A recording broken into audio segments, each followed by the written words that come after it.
The Second Amendment is for resistance in the face of a tyrannical government.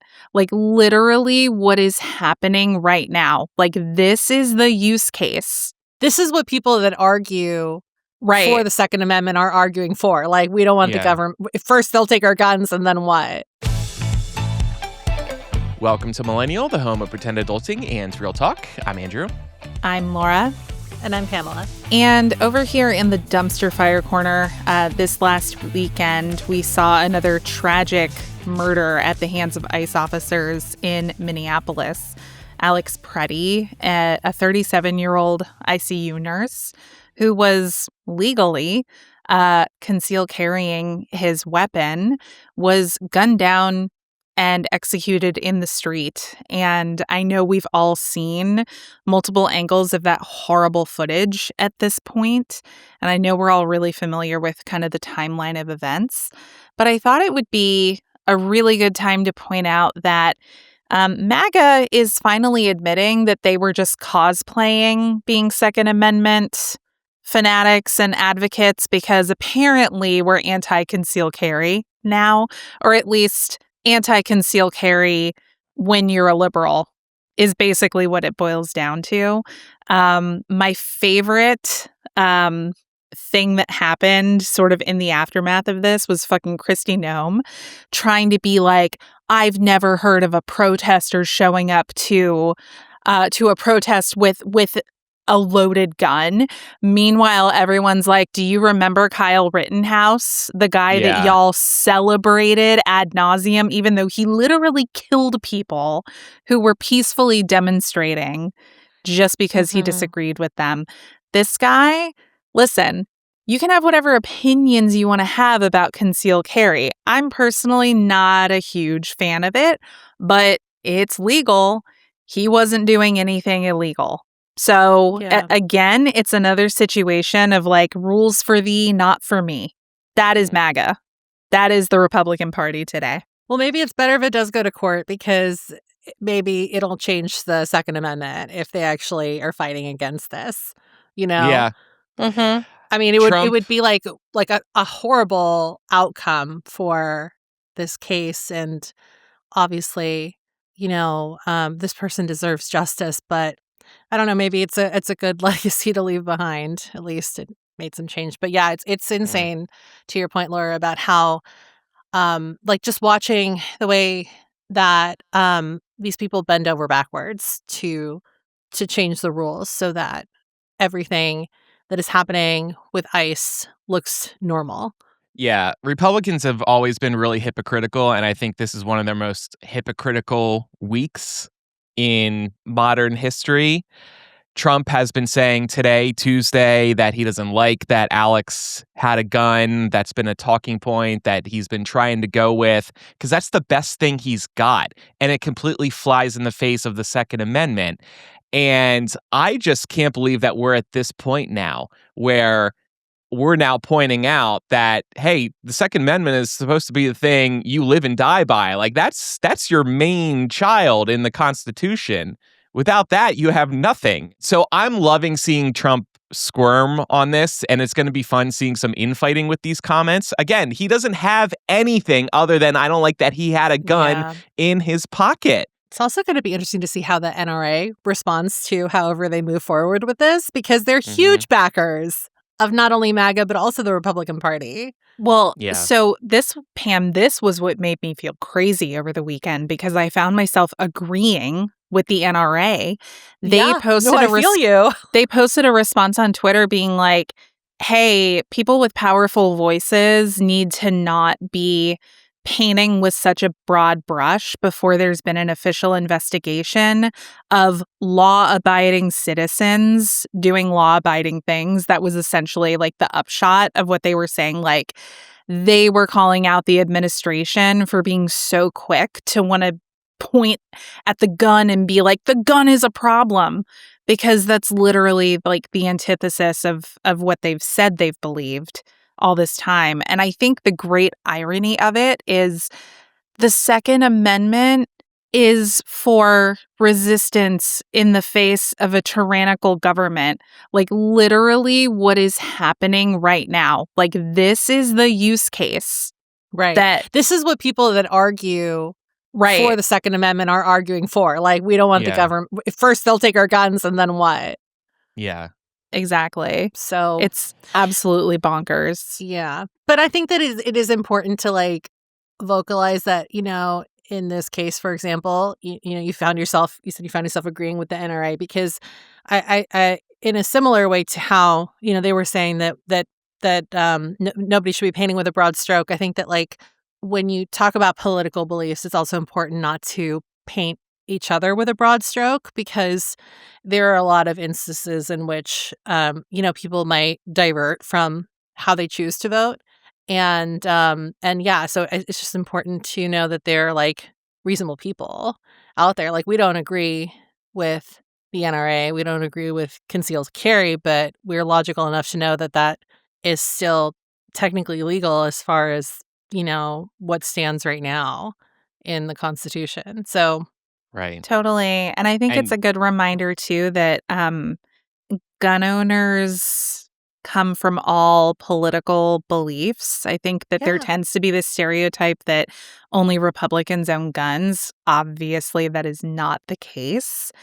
And I think we do a lot better if we think about these issues from more of, like, a realistic sort of, like, day-to-day life perspective. Like, what are the real reasons that somebody might want something like this? Even if you personally disagree, it doesn't mean that other people shouldn't be allowed to have it just because you don't like it, to your point, Pam. I'm friends with a couple of gay liberals here in town who are proud gun owners. They're both from the South, and they have the guns. I'm not a gun person, but I respect that they have their gun. Yeah, as long as it's all done legally. I think Laura and I hope I never get on their bad side. Yeah, we have family members that are gun Totally. owners, you know? Yeah. But they're all safe, and they go about it the legal way. Nobody is completely. You know, yeah. And all of that is super important when you talk about just being responsible gun owners too. Thank goodness, and I think Tim Walz has said this a couple of times now, thank goodness there is video of what happened to Alex and Renee Good.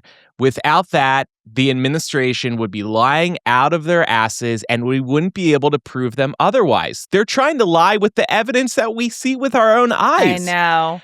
And so thank goodness there's video, and I think Tim Walz has said, and I think it's a good reminder for everybody, film these ICE agents if you see them. Even if you're just walking by for a second, you never know what you're going to capture.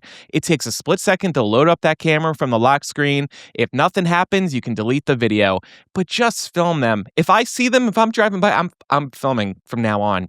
Everybody needs to have eyes on these people. Thank goodness there is video. Is the tide turning on ICE? I think Trump is losing this fight right now.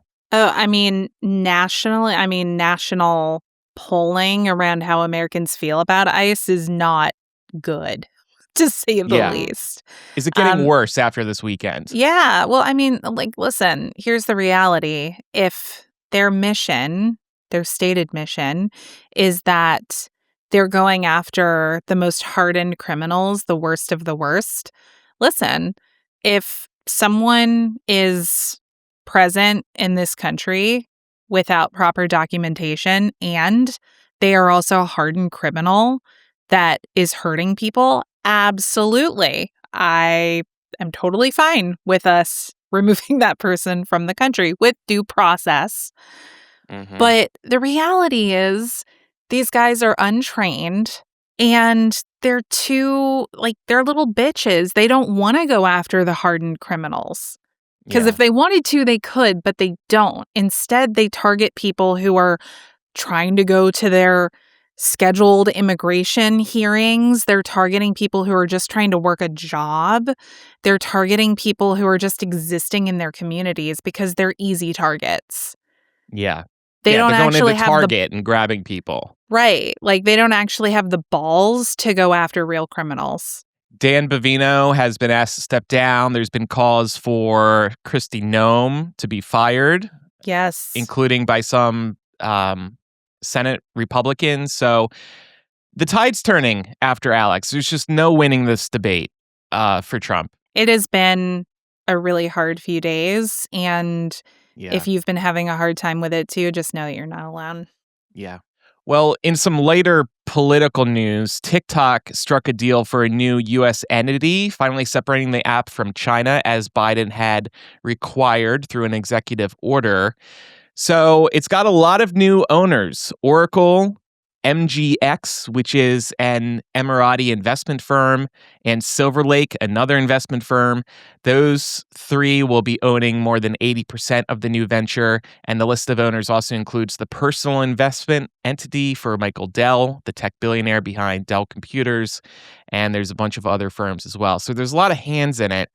It's too early, I think, to say what, if anything, this will change about TikTok. But people are certainly thinking TikTok is already changing. First of all, there have been some changes to the terms of service concerning the privacy policy, targeted advertising, and generative AI. This stuff, people were like, oh my God, guys, there's a new terms of service. Look at this, look at that. It's nothing that you don't see in other social media apps. So I think that's been overblown. Also, people are saying that their algorithms are already different.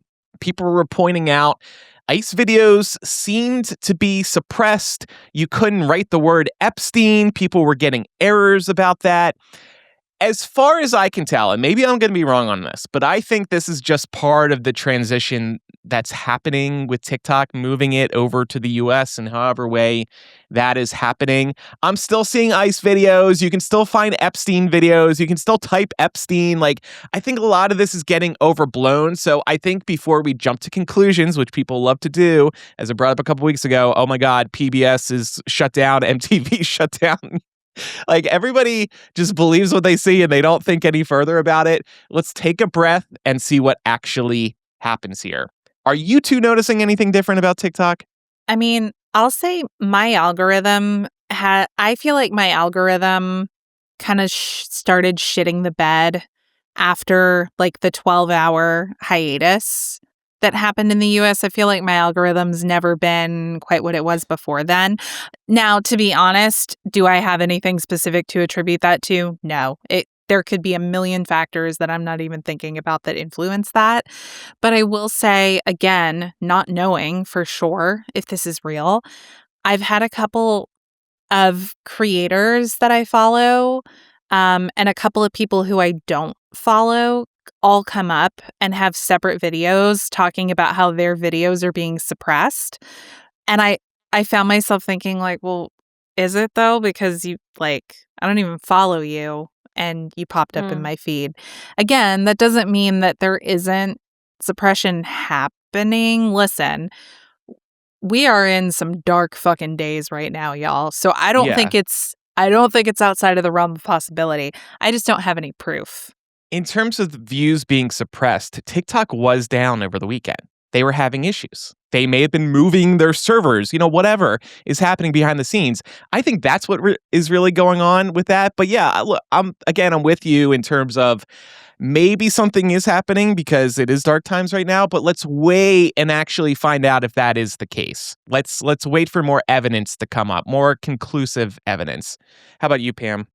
I've been getting a lot more text posts recently, which is weird, but they're all sort of still catered to the things that I would normally see in my TikToks. I don't know if that's an emerging trend or not. So it'll be somebody asking a question and it's just a solid background and text. Like I said, that could just be a newer video format that people are gravitating more towards, but I just noticed it in excess yesterday, and that was kind of annoying. But yeah, other than that, the subject matter that I'm getting on my feed is still similar to what it was before. So okay. So too soon to say, I think, yes, is our thoughts on this right now. I know Megan Stalter, pretty well-known comedian, she deleted her TikTok because she thought her video was not allowed to be released online. But again, TikTok was having downtime. So let's pump the brakes. It is one of those things where it's like, hey, there really is genuinely a lot of disinformation out there that we're all having to deal with on a daily basis. So Hmm. let's take a beat and make sure that we're not contributing. Yeah. Yeah. All right. All right. Well, before we get into our main topic this week, we do just have some top of show reminders. This show is brought to you by listeners like you. By supporting us over at patreon.com/millennial, you can get instant access to lots of perks, including After Dark. And speaking of After Dark, what's coming up this week? We have some stories to share from our holidays. I have an update for everybody, and I know Pam's got an update as well. So let's just leave it at personal stories to be Oh man. shared. I saw the doc with some of the planning notes, and there are a couple of these that I've been chomping at the bit to hear about, so I'm very excited. Laura's like, do I have any popcorn? Do I have to DoorDash some popcorn? But speaking of TikTok and algorithms, what we love about Patreon is it allows us to not worry about algorithms. We just receive listener support, and that helps us stay afloat. Other benefits on our Patreon include access to our live streams, ad-free episodes, monthly audio benefits of all kinds of varieties, and much more. Other ways to help us out include wearing your love. You can visit shop.millennialshow.com to grab official show gear. We'd also appreciate it if you told a fellow millennial about the show, and make sure you're following us in your favorite podcast app. After a quick break, we're going to do a health check. We'll be right back.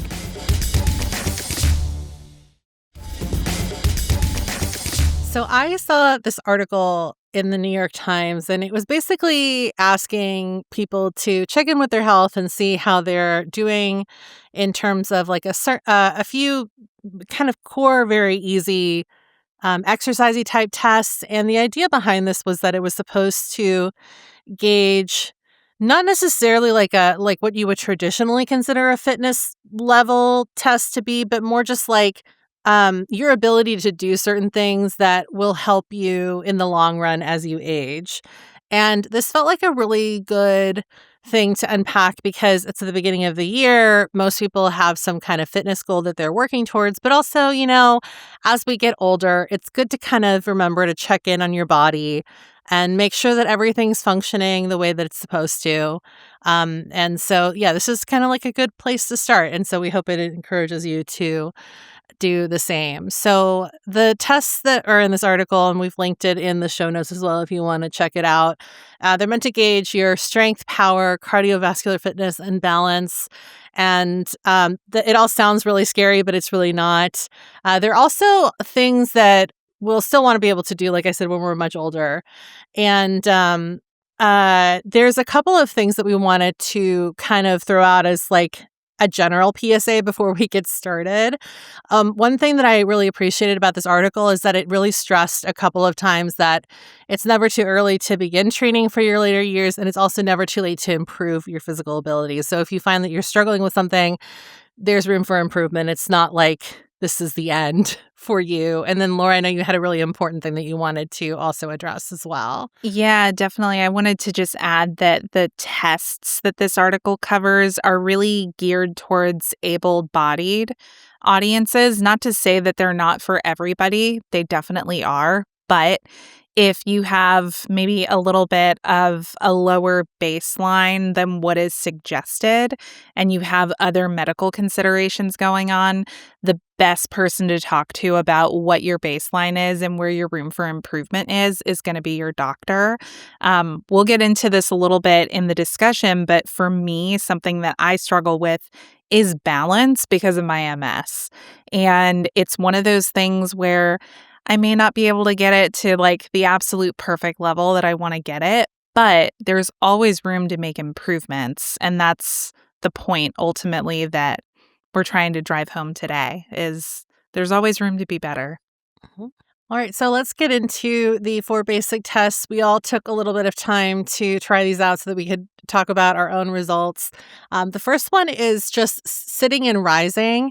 And the way that they described this working is that you should score it on a 10-point scale. So 5 points for sitting down, 5 points for standing up, and then you lose a point for every body part that you use to help yourself. And then you should subtract half a point if you're unsteady or lose your balance at all. So how did you guys do with this? I know that for a minute I had to like think about this, like Yeah. logistically, how do you sit on the floor or get up without using anything else? Yeah. So that was kind of like the first hurdle was like, like how does this work? I had to think about it first too. Yeah. Yeah, if you kind of like throw yourself forward, you might be able to do it without the help of a hand. And that's the thing about this. Instinctively, if I'm sitting on the floor and I'm going to get up, I'm going to use a hand to help myself get up. Yes. If I really want to, sure, I can try to do it without a hand. So sitting down, again, if I want to land kind of hard on the ground, then I can do it without a hand. So I did it without a hand. Getting up, again, I used a hand to get up. So I guess you could score me at a 9. The part too that was like confusing is that they even said like if you used a knee, it would count against knees you. counted. So, yeah, but I That's would what think got me. like so you really would like Andrew, to your point, you would have to like I guess get your feet on the ground and just roll yourself up. Like that would really be the only way you could do it. I'll say right now that like getting on the floor without any assistance was no problem. But like I definitely had to use a hand to get up. And I think I probably used a knee because by the time that you use a hand, you're going to use a knee. So yeah, I was like automatically was 2 points down. Yeah, for that. I was an 8. And ultimately, like I was able to sit down on the ground without doing, although it felt weird, like reflexively, Yeah. I wanted to put a hand down, but I was like, okay, I don't have to. But getting up, I had to do a hand and a knee. Like it just, and it, like, I just don't know how, like, I guess I could work on it to try and be better at doing it. Yeah, I was like, well, I guess, when I'm watching TV, maybe I'll try it out and see how far I can roll, but I don't know. Yeah. In the article, it did say adults in their 30s and 40s should aim for a perfect 10. And I think 8 to 10 is good enough. As long as we can maintain that 8 to 10 through our 40s, according to this. What I love, my whole thing is like if you can get up off the ground at all, because really what this is gauging is like if you get old and you fall, can you pick yourself back up?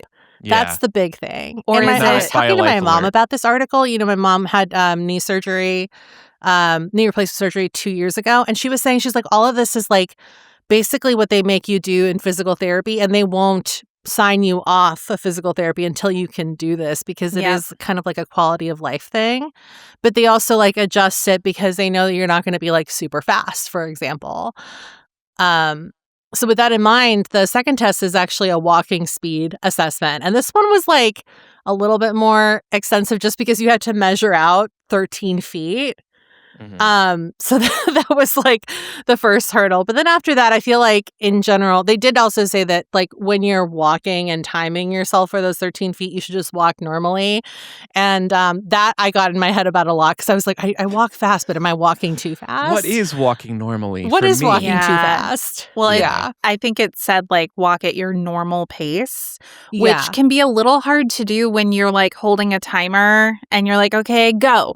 Right? Like, Right, I exactly. think reflexively, your body wants to move very quickly through that motion, which like then doesn't really give you an accurate result.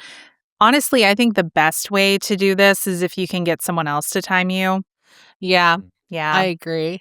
I was going to ask if Canelo was watching you and like, what the hell is she doing with She's the like, timer? what's mom and doing? Measuring She 13 was. feet. And she like kept standing in my way. So like she would get in my way and then I would have to go around her, which threw off my time because I can't walk in a straight line when I have to go around her. So we had to do a few repeats for me to get a clean test. Yeah. I was able to do this no problem. Me too. I was a little bit over 3.5 seconds Okay. on this. That's not too bad because they just said about 3 seconds. A little over 3 seconds. Yeah, I think they said Yeah. a little over 3. Yeah. Yeah. So I think that as long as you're between 3 and 4, you're good. I would say you passed. Yeah. Plus Canelo was distracting. me, Yeah, Right. so- You had an audience. I mean, to be completely frank though, like I do get walking fatigue from the MS stuff. Mm-hmm. So this is actually a test I have to do pretty much every time I go see my neurologist. They want to see how my walking is. And they actually make you do a 25-foot walk there, so it's a little longer.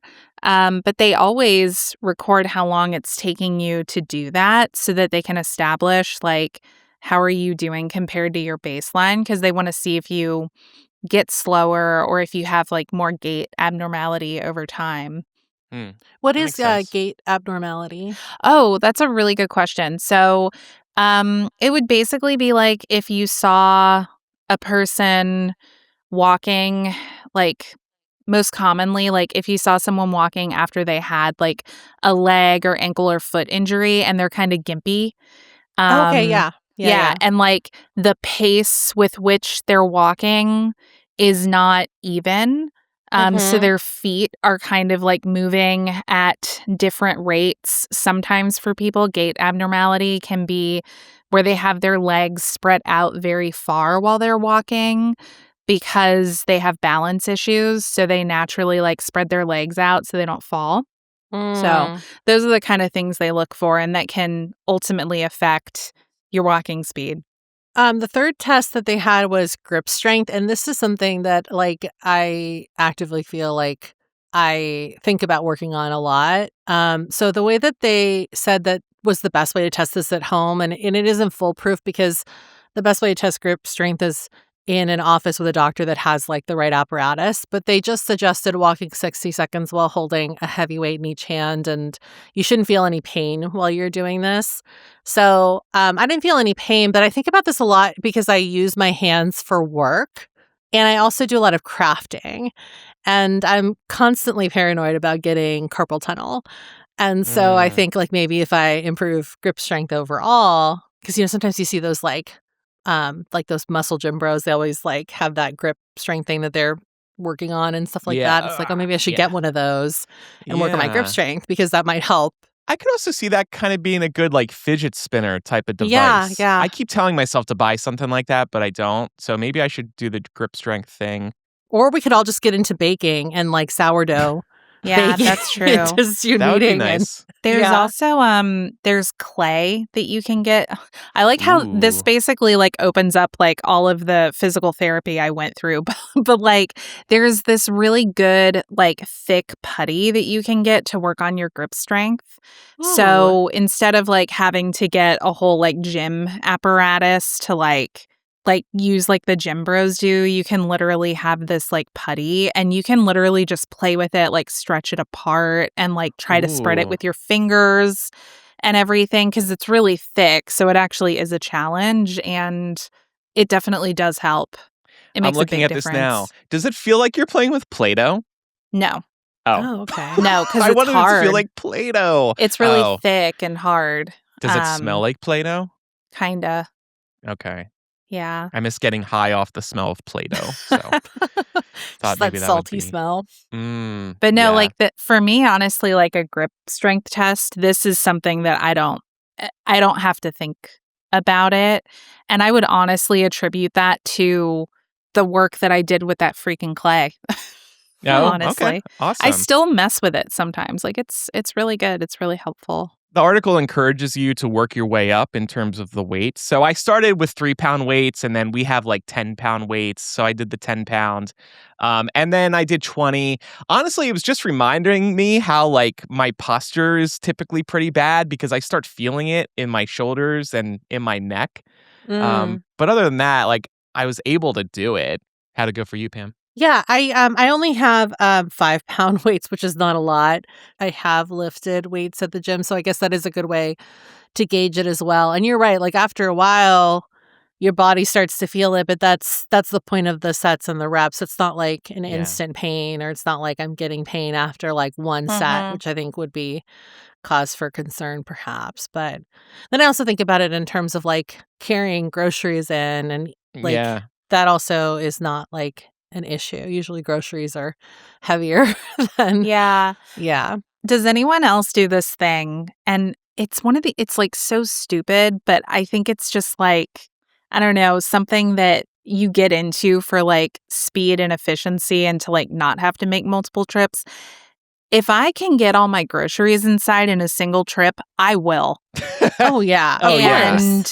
And it'll look ridiculous because I will be carrying like a week and a half's worth of groceries. Yeah. And like I recognize like I should probably ask for help or I should probably make 2 trips, but there's just like something mental about it that's like, no, I can do it. I got it. Yeah. Oh, You're like, I I feel can just that. make a Jenga tower Yeah. in my arms. Yeah. Yeah. Or because like it sounds so stupid to have this complaint or this concern, but I don't want to go in the house with some groceries, then go back out, then go back in. That seems like a Yep. lot of effort. I'd rather Mhm. go through more pain in a shorter amount of time overall. Right. The one I usually can't do it with my Costco stuff. I usually have it in like 2 crates in the back of my car, and some of that stuff's Yeah. really heavy. So I burden myself with 2 trips into the garage. But yes, I feel that. It's kind of a fun challenge. I Yeah. also want to say, Pam, you mentioned you have 5-pound weights and you said it's like it's not a lot. But like I mentioned my 3-pound weights, those came with the Peloton and they do like arm workout stuff. If you're Mhm. doing a lot of reps, Oh, the 3 yeah, pounds to yeah. 5 pounds, it gets tough after a Yeah. while. Oh, It I agree. does. But I'm just saying, like, I just felt like for the purposes of like what they were asking us to do in this article, it didn't really feel like a lot. But maybe it's because I use them, you know? Yeah. So Yeah. it's like walking 60 definitely. seconds with 5 pounds on each arm is not that crazy. I just want to give a shout out to Yuki in our Discord who's responding to the grocery comment. And she says, would rather die than do 2 trips. Relatable. Yeah. And I also, not to put Yuki on the spot, but I've known her for a very long time. Very good friend of my family's. And I've been up her driveway before. And if I lived where she lived, I would also only want to do 1 trip. So Fair enough. just keep that in mind as well. So the last test we had to do here as part of this article is the single leg stand to test balance on each leg to see if you could balance for 10 seconds on each side. And then they said as an extra challenge, you could try this with your eyes closed. And this is where I felt like I went completely downhill because Yep. all of a sudden it's like you have to do something with your eyes closed and it's like you completely lose your equilibrium. I don't know how people do this. I'm sure there's some elite people among us that have no problem, but Probably. Yeah, it ain't me Yeah. either. it wasn't No. me. Well, Not and me. the thing, I remember, I guess in elementary school or middle school during gym, I think there were some balance lessons or tests. And I just always remember the trick was if you're going to stand on one leg and try to balance, you focus on one object ahead of you. So I'm maybe looking right into the camera and focusing on that while standing on one leg. But then when you close your eyes, you have nothing to focus on. Maybe the elites have figured out how to like focus on one thing with your eyes closed. I don't know. But yes, Yeah. I too was struggling. I wasn't wearing shoes either. I feel like if I was wearing shoes, that would have helped me. I maybe. tried it with shoes Okay. and I tried it on carpet and I tried it on the hardwood floor and I still like, okay. Mm-mm. I think really, that's I hard. think it is a lot of it is that when they teach you how to balance, they always tell you to look at, like you were saying, like 1 point ahead. Yep. So Something that does Yeah. help too with any kind of balance activity is just remembering to activate your core too. Like Mhm. if you're slouching at all, it's going to make it a lot hard to maintain that balance. So I'm going to ask kind of a dumb question because I mentioned Mhm. Peloton. They talk about the core, activate the core. What does that mean? Like I'm focused on my stomach being like locked in the I moment. think it's like isn't it just like tensing your ab muscles that's Yeah. activating your core? So Okay. like for example, like I'm going to slouch right now. Like I'm slouching right now. I'm not activating my core whatsoever. I'm in total slouch mode. But when I sit up straight and to keep sitting up straight, I have to keep my core straight as well. Mhm. Do you feel the Okay. difference? Yeah, When you do it that way? yes. Yeah. Yeah. Yeah. It's just I don't know I about guess also y'all. I would think about it too is like if you do planking, like that activates your core right away to stay Yep. up. Like that's kind of how and that's like an extreme version of activating, but I would say that Yeah. that's usually Planks what I are consider so activating your effective, core. but torture. tough. Yeah. I have a problem where I'm sitting here during the day and there comes a certain time where I really start like slouching over this way at the Mhm. computer. So I try to check myself and sit back. But y'all, I had a getting old moment yesterday where at some point yesterday morning, I was slouching over and I guess I was sitting in a weird position for too long because then I moved back and I noticed I pulled a muscle in my back, like the upper right side of my back, and it's still there today. I still haven't fully gotten rid of it. I'm like, Oh, this is so no. random. Why is this happening to me? I'm getting Because old. we're getting That's what. old. Yeah, Yeah. That's what it that's true. is. They made I this must test activate just the for cord. us. So I think that we did talk a little bit as well about places that we'd like to see ourselves improve, or some of us did. Was there any other places that you all wanted to call out that you really would like to try and improve a little bit on? I think I'd like to try like the eyes closed balance stuff a little bit more, just to see. I don't Yeah. think that's the be all end all, but it's just like interesting. It was fascinating to me that it was so hard. So much harder than I thought it would be. Totally. Yeah. I would echo you on balance in general. That's something that I would like to get better at. Yeah, I think the grip strength could be good to work on. Pam, I liked your point too Mhm. about carpal tunnel, trying to Yeah. avoid those issues. But outside of these four, I have a couple of fitness changes I want to make in 2026. I've mentioned the indoor rock climbing. I'm going to start that next month. I have my course booked, but I just want to walk more. Yeah. And part of the reason I say this is because Brooklyn doesn't want to walk as much as he used to, which has impacted my daily walking over the course of 2025. It's gotten less and less. So I'm just going to start taking myself on longer walks, I think. Yeah. I think I should probably join you in that goal, because I mean, obviously I'm coming up on a year without Jasper, but even before then he was really slowing down in his last year of life, and so that just meant that like naturally I wasn't walking as much because I got so used to walking with him, and now it just feels weird to walk alone. So I have to get myself out of that mindset and remind myself that Yeah, people walk alone all the time without. Totally. But I think that when you're a dog owner, it's like you just automatically like, oh, I have a buddy. So exactly. And it's like a yeah, reason. Oh, I'm walking because because I'm of my walking the dog. dog. Yeah. It Right. is a change. And that's crossed my mind too. I feel weird, but I shouldn't. I also see people walking by Yeah, themselves all the time. exactly. Yeah. Yeah, So that's a good, I mean, that's a good one. They always say that walking is like what the best cardio you can do. So Yeah. And I'm totally. just thinking it could be a nice way to catch up on podcasts and mhm. maybe start listening to audiobooks again. I got away from that. And without Brooklyn, I can walk faster and further. So I see a lot of upside that I would like to pursue. Mhm. Yeah, I definitely echo y'all on the walking. I've really been working to increase my walking endurance over the last couple of years, and while it's not what it was before, certain health stuff happened, it has been progressively getting better. So, I'm really trying to branch out more this year and like actually go to parks and stuff more than I have been, because I've built up the confidence for like, dealing with uneven terrain and things like that, which used to kind of present a balance challenge to me in like Yeah. 22, 23, but it's gotten a lot better. So I'm trying to push myself more to build up the endurance to stick with it longer. That's good. Apple's fitness app, and I bet Android has something similar if you have a watch that connects to Android. All these third-party smart movement devices help with this, but Apple's will chart trends over time and send you notifications when it's noticing trends, both good and bad. And I always love when I see positive trends pop out of the blue. It's like, hey, you're taking more steps every day. I was like, I am really? That's awesome. Or you're walking further every day. So I want to have my Apple Fitness app catch me by surprise with some good trends over the course of 2026. Hmm. And it definitely will. I think for me, one of the trends that I've really paid attention to is walking asymmetry. Have you ever looked at that on yours?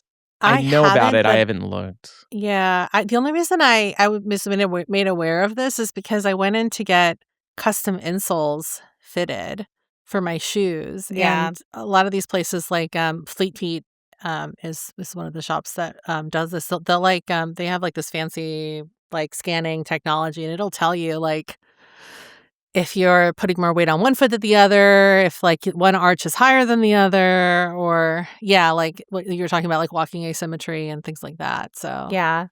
So I didn't even know that that was a thing, and it's something that I always try to keep an eye on because in 2022, like late 2022, when like shit was really hitting the fan for me, I started getting alerts that my walking asymmetry was really high, and I'm like looking back at the pattern, my average at that point was 21.6. Holy Which, shit. yeah, when it's telling you your walking is asymmetrical, that is not good. But now it's just like barely single digit, Oh, great. like Hmm. 3 to 5%, which is That's like great. such a huge improvement. But again, it's one of these things where like as you start having those small changes, whether you have like something medical going on or if it's just general aging, sometimes that shit can sneak up on you. So it's actually really helpful that we have these devices that'll alert you now and be like, Yeah. hey, something's different. And what's crazy is you would never guess that Apple is tracking something like this quietly. And the reason I said holy shit is because I was just loading up mine and you said, what, 22% or something like that. My average over the course of the past year is 1.6%.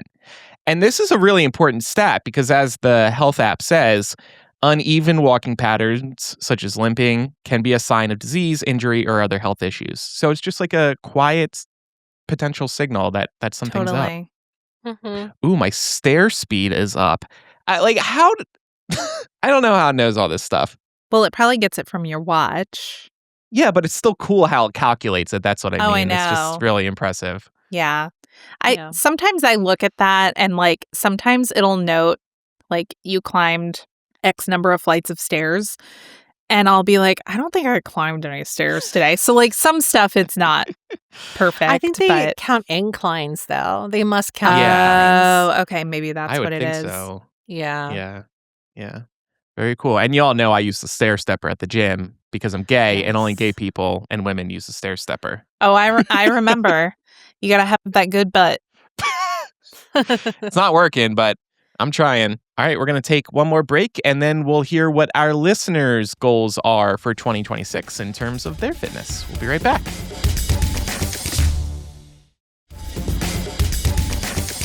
So, for our pen pal question of the week, we asked our listeners what their fitness goals or changes might be for 2026. We like asking questions like this because I think it's a great way to inspire each other and give each other ideas, and it just motivates you to see what other people are doing. So this first one is from Luis. He said, I really fell off the wagon for exercise in the second half of 2025, and my baselines feel like zero now. Even before the year started, I've started getting back into the swing of things with cycling and running. My soft goal this year is running my first marathon shortly before my birthday in July. I say soft because last time I tried to train for a marathon, I ran too much and too fast for my fitness, and I ended up injured for several months. Oh. Uh-huh. I'm following a much gentler plan this time. If I can stay injury-free this whole year and build a solid running base, I will be happy. That's great. That's great. And I like that he said soft goal because sometimes people try to go too hard too soon, too fast, and it's like, oh shit, I can't do this. So you got to ease yourself into anything like this. Yeah. Sustainability is more important Right. than going balls to the wall. Christine says, I joined a jazz dance class this month. I've just discovered in the past few years that I actually enjoy dancing, so I'd like to learn some technique. This will be one piece in my ongoing goal of fitting in more movement every day. Dancing is incredible exercise. Summer says, I got a walking pad and I've been loving it so far. I have a gym membership, but I live in a really snowy area, and having a walking pad at home makes it easy to get some exercise/movement in, even when it's so cold out that I don't want to leave the house, or days I'd have to shovel out my whole cart to get to the gym. It's probably coming in handy right now, Summer, if you live back east. Yeah. Lindsay said, after committing the last 4 years to becoming a specialist in fetal medicine, I have finally qualified as a consultant obstetrician. I'm super grateful to you guys for the podcast keeping me sane while I commuted to London from Belfast, while my husband stayed in Belfast to work in local politics and look after our dog. I gave everything to achieving my career aspirations and as such, almost lost who I was as a person. I used to walk my dog daily and go to the gym 3 times a week before this more intensive training. During my time in London, I was working every minute, every day. Now that I'm back in Belfast, I've tried a running club, walking my dog, and I feel so much happier with my work-life balance. Yes. That's That's a honestly big one. wonderful. I aspire to be you, Lindsay. Monica says, I'm having my first baby in June. Congratulations. So, my fitness goals are looking a little different this year. While I'm really missing my regular gym routine and body pump classes, I'm shifting my focus to swimming, walking, and yoga, and just trying to appreciate the new things my body is doing to create a new little human. Mm. Aw. That's so healthy. I'm proud of you. Swimming is really good exercise. Yes. I think the best shape of my life I've ever been in was when I was swimming regularly. Because you don't think it does, but That's it works out everything. Mm-hmm. Yeah. Swimming and dancing, like Christine mentioned earlier, are what I would maybe describe as like quiet exercise routine, really good quiet exercise routines. And by that I mean you almost feel like you're not exercising, but you end up burning a Mhm. ton of calories. Last year, a couple times during the year, I played soccer for an hour with a friend, and I had it going on my app. I had the tracking going on my Apple Watch, and I said I was doing soccer. The amount of calories you burn in an hour is insane. It's And because you're running the whole time. it felt like a good workout, but it was also fun. It doesn't feel Mhm. like, you're on the elliptical or you're at the Right. gym. You're just outside kicking a ball around. Molly says, I would like to be able to do one push-up. Okay, so here's my suggestion for that. Try doing a push-up while you're also on your knees. Does that make Yeah. sense? So instead of doing the Modified. plank, The modified. Yeah, so start Yeah. with that and then work your way up to a normal push-up. Totally. Yeah. And honestly, don't sleep on modified exercises because you can get just as much out of those. You can also do standing push ups to like get your body more accustomed to like the movement. So you can either do that by placing your hands against a wall and kind of like backing your feet out so that you're kind of leaning against the wall at an angle and then do the push-up motion that way, or you can do it on like a countertop in a similar way. That's something I've done Yeah. before when I wasn't like ready to do a full-on push-up. Yeah. There's always ways to modify exercise, y'all. Like I think sometimes it can be so intimidating because we see all of these like gym influencers and yeah, it doesn't have to be that hard. No, and some of these workout apps like Apple Fitness Plus and I think Beachbody on demand used to do this. They offer modified versions of their workouts in real time.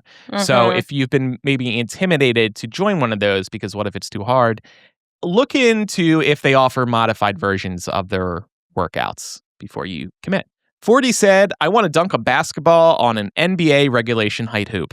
Sounds like a fun goal. Yeah, no, keep us posted, 40. Rosalie says, my fitness goal for this year is to continue exercising and to actually lose weight. I have a tracker that I added to my bullet journal to track it, and losing 10 pounds plus is on my 2026 vision board bingo card. I've never been someone who was physically fit, but I've been training for the Disneyland 10K that's happening this Saturday. Oh, since she's been training for it since October. Happening this Saturday. Got it. I'm a slow runner, but my pace has significantly improved since I did the 10K in Walt Disney World in 2024. I don't necessarily feel better. I've not lost any weight, nor do my clothes feel better, but I feel it in my breathing when I run 3 times a week. I look back and feel proud at the fact that I actually stayed consistent since the first week of October. I can actually tell my primary care provider when I see her in March that I do exercise 3 times a week, like she told me to do when I saw her last year. Honestly, even if numbers on scales or numbers in sizing aren't moving, it doesn't mean you're not getting benefits from it, clearly. Like, sounds like your endurance has improved. Yeah. No, that's great. And Jelly says, all my fitness goals are travel related. Be able to walk around 10 to 15K steps for multiple days in a row, lift 25 pounds over my head so I can put up my carry-on in the overhead compartment with ease. That's a big one. Hell yeah. lift 50 pounds to my waist so I can put my checked luggage in my car, that type of stuff. That's interesting. So you're doing these workouts just for everyday life tasks instead of, Yeah. look at my biceps, that kind of thing. That's good. That should be the goal for everybody, really. Yeah, really. May said, not exactly new, but last year I've been consistently going to a fight/fitness club where I attend several classes like boxing, Muay Thai, strength training, and yoga. I've been going 4 to 6 times a week and plan on keeping that up. In addition to that, I've set a goal this year to learn to ice skate. I found it intimidating, but I think I'm ready to finally face my fears and just go for it. Yes, face your fears, go for it. Love that. Jenny says, I started Pilates in December of 24, and it really has changed my life, body, and my mental health. This year, I'm going to be seeing a personal trainer once a week for weight training. I really have to credit the heated rivalry guys for the weightlifting inspiration. Yeah, I've been seeing some of that on TikTok. People trying to get a really nice butt. I guess they all have to go on the Stairmaster. Again, I don't think it's working for me, but maybe, I don't know. Maybe I got to carry weights on the Stairmaster. Maybe that's the trick. Destiny says, I don't really have any fitness goals, just getting back into my routine after taking many months off. My big changes are coming through in my spiritual practice and personal growth as I explore my birth chart. Nice. Love that. Alex said, I've been a pretty consistent runner for the last decade or so and completed my first and only marathon in May 2019. It wasn't the best experience, and I trained for mileage increases without any ideas about fueling, cross-training, etc. I've been part of a local run club for about 2 years now with people of all experience levels and walks of life. They've inspired me to try another marathon in November 2026, but with a much better support system, gear, and workout schedule. Yeah, those types of groups, again, I've said this before, you can find those types of groups on like meetup.com. They'll inspire you. It's great. Shane says, as Francois Arnaud said in a recent interview, I want to look like I've never read a book. So what's that mean? I don't know. I feel like I'm outside missing all the time instead of sitting and reading. Yeah, that's mean to people who read books, I think. Well, nowadays it's like people could audiobook it up. Right. So, Yeah. yeah. Finally, Ashley says, instead of setting an abstract goal, I've set a date to do something that's been a lifelong goal of mine. Bike the Katy Trail, 250 miles over 5 days. It's a goal that can focus all my fitness efforts, cardio, strength, endurance, and I have accountability because I'm doing the ride with a couple of friends. That's awesome. Biking's a lot of fun. Thanks, everybody, for participating in that Pen Pals segment. We love to hear from you. You can pledge at patreon.com/millennial to participate in the Pen Pal segment. That aside, we love to hear from you elsewhere, like our email. You can email millennialshow@gmail.com. You can use the contact form on millennialshow.com. You can leave a comment on Spotify or YouTube or DM us on social, whatever is easiest for you. And if you enjoyed the show, we would love a review in your favorite podcast app. Time for some recommendations. I mentioned this during one of our other Patreon benefits a couple weeks ago. Roll call, I think I mentioned this. This is my new favorite snack. I like this health guy on social media. I should recommend him at some point. And I had seen these snacks on United. These are one of the complimentary snacks that they offer you. They're the Undercover brand dark chocolate and sea salt quinoa crisps. Pretty darn healthy, very tasty, a light but crispy snack. I've been really into these. I've been having a couple a day. I'm supposed to be having more dark chocolate, so this is my way of having dark chocolate right now. And they're at Costco. That's why I bought them. So like with many Costco products, it's probably going to be there for 3 weeks and then never again. So I'm going to have to figure out where I'll get these on the regular. But yeah, if you're looking for a dark chocolate snack, I would check out these. Awesome. I'm going to have to get some of those. Those sound really good. Yeah. In light of today's discussion, I want to recommend Cadense Adaptable Shoes.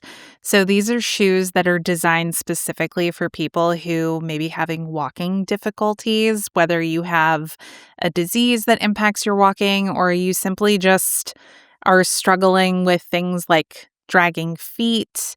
or foot drop. These shoes were honestly a game changer for me. They made it so much easier for me to be able to have longer walking endurance because they're so lightweight, but they also help you clear any surfaces that you might scuff your feet over normally.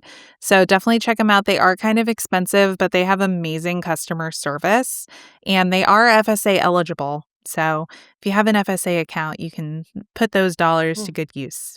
And I also have a recommendation inspired by our conversation today. This is actually a PSA from my friend Yuki, she's in the chat right now.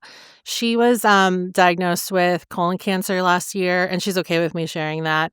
But she texted me after she saw the doc for this episode, because she's also one of our patrons. And she had this message that she wanted me to share, so I'm just going to read it really quick here. She said, I saw that you're doing a health check-in on the podcast this week. My only health advice is us millennials get older and still think we're 25. Remember that we're not and get the screenings done. Cancers, a lot of kinds, are being diagnosed younger and younger. A 60-minute appointment/screening now can save your life. Don't ignore the symptoms. Be as honest with your doctor as possible. They want you to live. They don't care about how you got there. Thank you for sharing that, Thank Yuki. you so much for that, Yuki. Yeah. All right. Well, After Dark will start in a moment for patrons and Apple Podcast subscribers. Thanks, everyone, for listening. I'm Andrew. I'm Laura. And I'm Pamela. Take care of yourself, everybody. Bye. Yeah.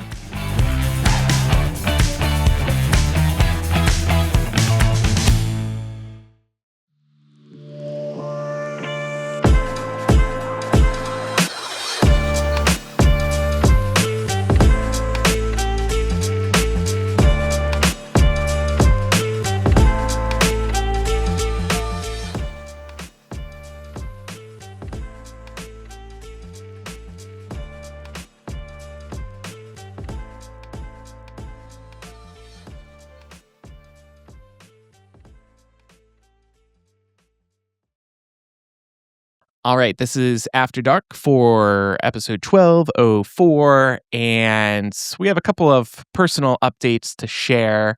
So late last year, I told everybody, I think, that I might be having a talk with my dad about his lack of visiting me, or even just, like apologizing for his lack of never visiting me, stuff like that.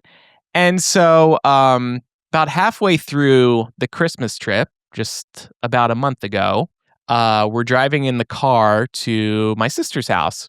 And my dad says to me, so are you going to come back to New Jersey over the summer for the annual family beach trip? And I said, probably not. And I just left it at that. And then a minute goes by and he says, you should really come back for the nephews during the summer. And I turned to him, I'm sitting in the front row, and I said, I'll make a deal with you. If you start paying for one of my flights back every year, I will come out here. I've told you guys, he gets so defensive. He immediately fucking gets into bitch mode. And he says, oh, no. How much is that cruise that you're going on after this trip? Oh, and my God. Wow. I said, it's not about that. It's the principle. And I literally said to him, you can use all the money that you have saved not visiting me to buy me a flight back home once a year. And he goes, you probably spent a couple $1,000s on that cruise just to hurl overboard while you're on board. What? I'm like, What? I think to myself, I didn't even address it. I just left it at that. I'm like, I'm thinking to myself, A, this isn't my first cruise. So, I know what I'm getting myself into. B, I didn't spend a couple $1,000s on the cruise. And C, fuck you. It's not about the cruise. And I'm not spending all of my money just to go home once or twice a year. I want to travel other places in my life. So that just fucking pissed me off. We didn't talk about it anymore, but I made my stance very clear at this point. Yeah. The other thing that I really don't like, though, is that he basically is using your nephews in an effort to make you feel guilty. Yes. When the reality is that you can, if you want to, go visit just your nephews whenever you want. Right. It doesn't have to be on the summer holiday trip. Right. Also, who's to say that, your sister wouldn't ever bring your nephew, her sons out to see Uncle Andrew?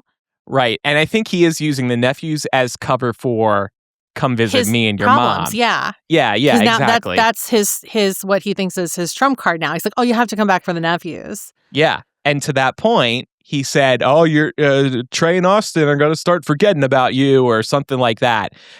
Like, it's just, he's toxic. He's, Come on. yeah. That's can't such he a shitty thing to just- say. Yeah. Because, like, you can tell, I mean, I know you've shared, like, photos with your nephews before. Even, like, what do you go out? Maybe, like, twice a year at most? You know, the fact that they are still comfortable with you. Like, when kids start forgetting is, like, the kids forget most when they're younger, right? Yeah. The fact that they're still, like, cuddling up with you when you go once or twice a year, that's all you need to know. So that's really kind of shitty of him to try and make you feel guilty for that and to use them to his advantage. And it also just like completely disregards the fact that I'm sure you call, I'm sure you talk to them over the phone multiple times a year. Like, they're not only getting 2 touch points with you a year. Like, just because you're not physically there does not mean they forget you exist.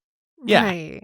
Well, I told you guys, I may have told you this. Like Trey and Austin were very upset the final night of the Disney World trip because I was leaving. Like we had a sleepover. It was so adorable. It made me cry. So I was like, it just tore at my heart.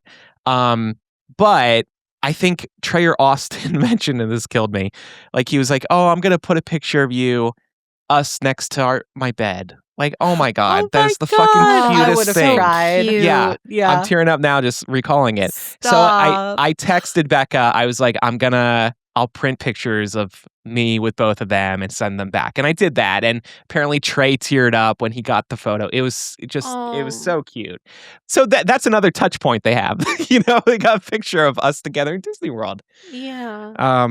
Yeah, it's just, but I was pissed for the rest of the trip at my dad. Like, just so stupid. You're going to hurl overboard. Jeez. When did this happen? Like, I'm sorry, I feel like maybe you mentioned this. Was this like the tippy top of your trip, or was it towards the end? It's like halfway through. Oh, okay. Well, at least it wasn't like souring the entire Christmas. Yeah. It was a day or two after Christmas, and then yeah. Well, and it's also like just because you are a shut-in and you don't want to go on a cruise doesn't mean I shouldn't want to go on a cruise. Like, and it's also none of his business. And that week in between Christmas and New Year's, or around Christmas and New Year's, is the one week where I truly feel off from work. Nobody's bothering me for work. And that's the best time of year for me to do a cruise. So yeah, I'm going to do it around that time of year, probably going forward every year, because I think I've also mentioned to you guys, and if my dad would actually talk to me about what I do in my life, he would know that we have a friend here who can get us great deals on cruises. So we're getting them at the fraction of the cost you would see online. But again, it's the principle of it. It's, you can put a little money out to help me get back home, and I'll come back. They know I work remote. I can do it. Yeah. Yeah. Was there anyone else in the car when you said this? Yeah, my mom and brother were in there too. And my mom's like nervous chuckling. Oh, no, I didn't. I did talk to my brother about it after, but I didn't talk to my mom about it. My mom, I think my mom thought I was kidding. I was like, I'm not fucking kidding. Yeah. That's always awkward. I think what really sucks here too is like, unfortunately, it is common, but I think sometimes it is difficult for parents to see their adult children as adults. So like, your dad kind of immediately going into deflection mode via trying to lecture you about your vacation choices is just because he didn't have a leg to stand on. Like, he didn't have anything else. So instead, he wanted to attack your that's personal totally enjoyment. The thing. That's the thing. I've got him. Like, I've got him. I'm winning this argument. I will win this. Yeah. I think I told you guys maybe. So I love the Aura smart frame. I've recommended it on the podcast. I got one for them for Christmas and they love it. And I'm so glad they're into it. They've been uploading photos themselves. But I set it up for them before I left for the cruise. I was joking to my friends on the cruise because I told them this story too, that I wanted one of my friends to take a picture of me fake throwing up overboard. And then I'm in full control of their frame too. I would upload it to their frame and then I would set the frame to not change the photo for 24 hours. Oh my God.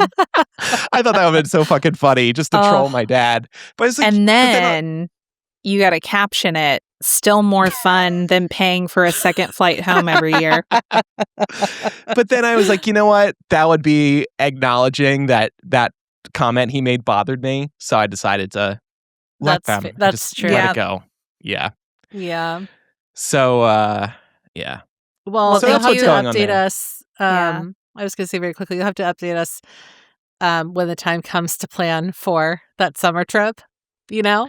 Well, I'm really not going home. I know, over the but summer. when your dad inevitably says, so you're going to come and you say again, what part of this did you not understand? yeah. I was quite clear. When I got in for this Christmas trip a month ago, I hadn't been back for a full year. I'd seen the nephews in Disney World and all my other family members except for my dad.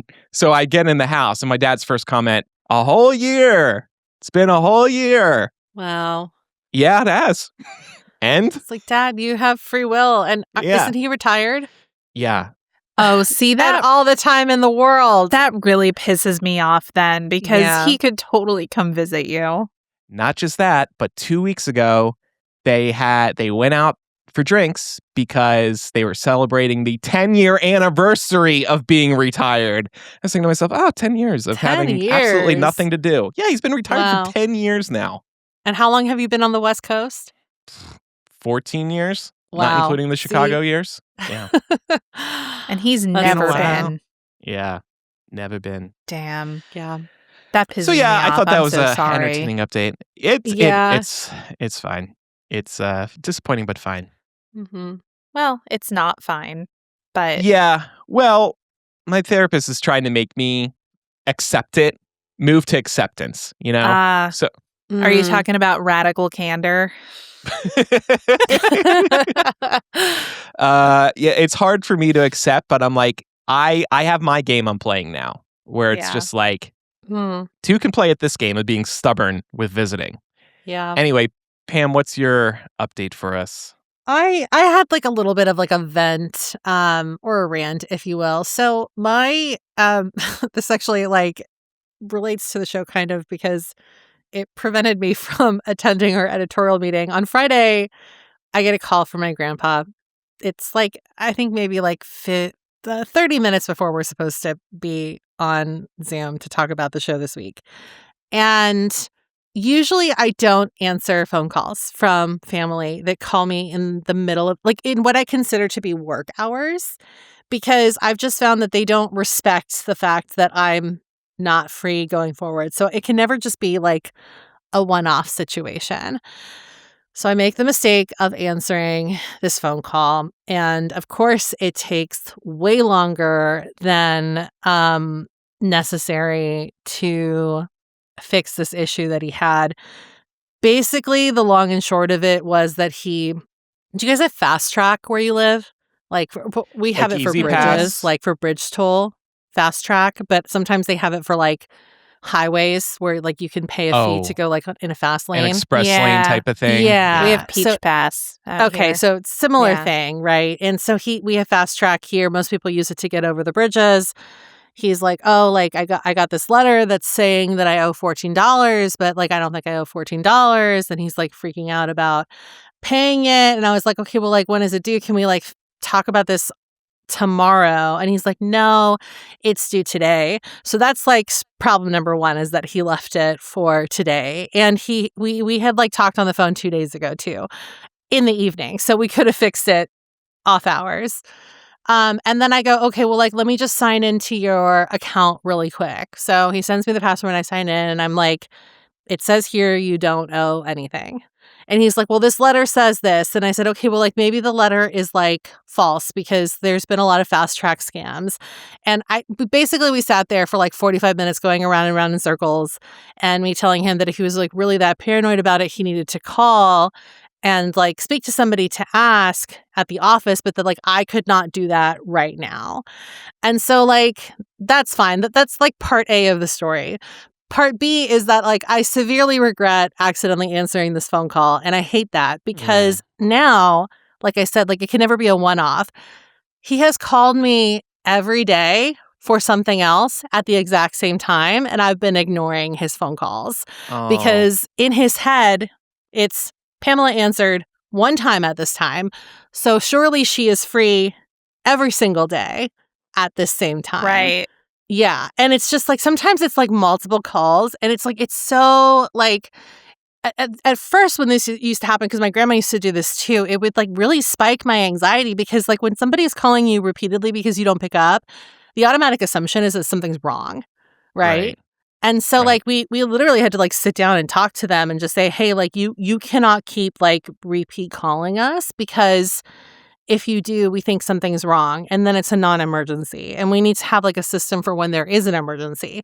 So if there is an emergency, meaning like something that's life or death, please call us multiple times. But if it's not, then like do not call more than once. Like call and leave a message. And I always call them back, but it's just like never going to be at that time.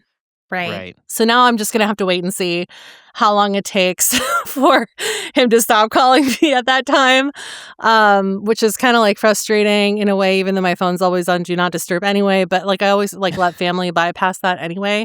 But it just really comes down to the fact that like I just hate that, you know, I just feel like my job is not taken as seriously because I do it from home. And everybody thinks that since I don't like physically leave the house to work, that like surely I have all the free time in the world, which is not the case. Yeah.